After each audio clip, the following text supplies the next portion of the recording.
تو شیطان نہ کبھی خلافت کا حقدار تھا، نہ ہے، نہ رہے گا۔ تو آدم کی جو اولاد ہے جس کا وہ دشمن ہے، اور آدم کی اولاد کو بھی اس سے دشمنی کرنی چاہیے، اور خدائے پروردگار عالم کی طرف رجوع کرنا چاہیے ہمیشہ، اور ہدایت چاہنی چاہیے۔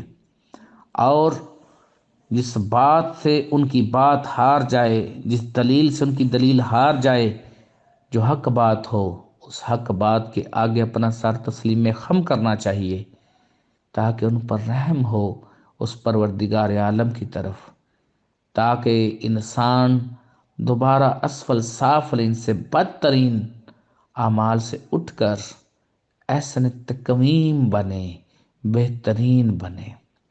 وہ تو الگ بات ہے کہ آدم کی مخلوق، آدم کی جو اولاد ہے، ان میں سے جب اسفل سافلین سے اٹھ کر احسن تقویم شعور میں گئے، اور انہوں نے پھر اسی کی طرف رجوع کیا، مالک مختار کل کی طرف، اور جنہوں نے یہ چاہا کہ میرے مالک ہے، میرے مختار کل، کیا میں یہی مخلوق ہوں؟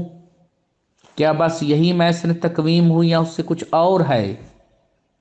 جنہوں نے کہا کہ مختار کل ہم پر اپنی حقیقت ظاہر کرے،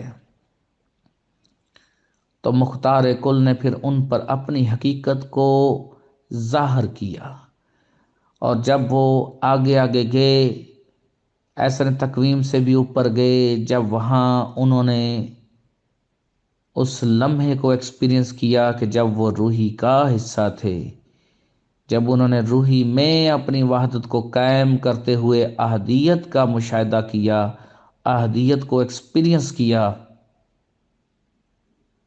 تو جب واپس آنے لگے تو اس مختار کل نے ان کو ذمہ داری عطا کی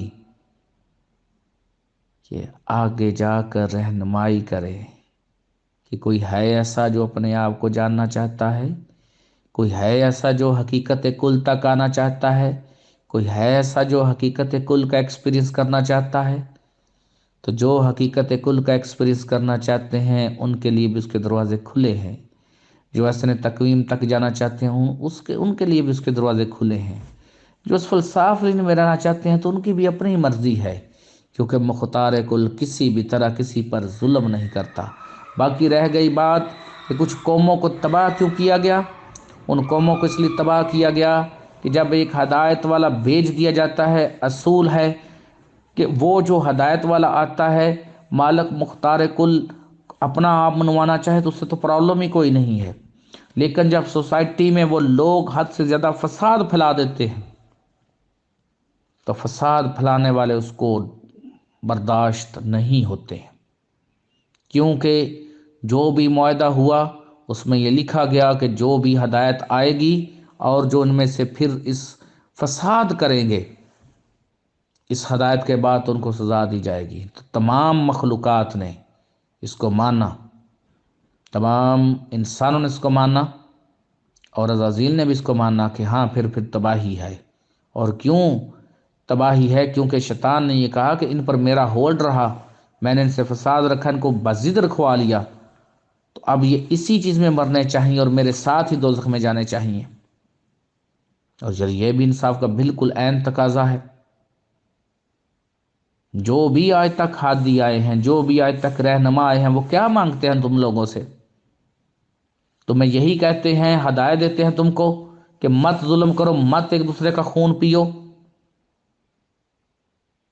تو جو لوگ اس بات پر بضد ہو جاتے ہیں، ہٹ درم ہو جاتے ہیں، اور اس ہدایت کے سرچشمے کو، اس ہدایت کے دیے کو جب وہ لوگ بجھا دیتے ہیں، اس ہدایت کے دیے کو بجھانے کا مقصد یہ ہے کہ شیطان کا غلبہ ہے ان لوگوں پر۔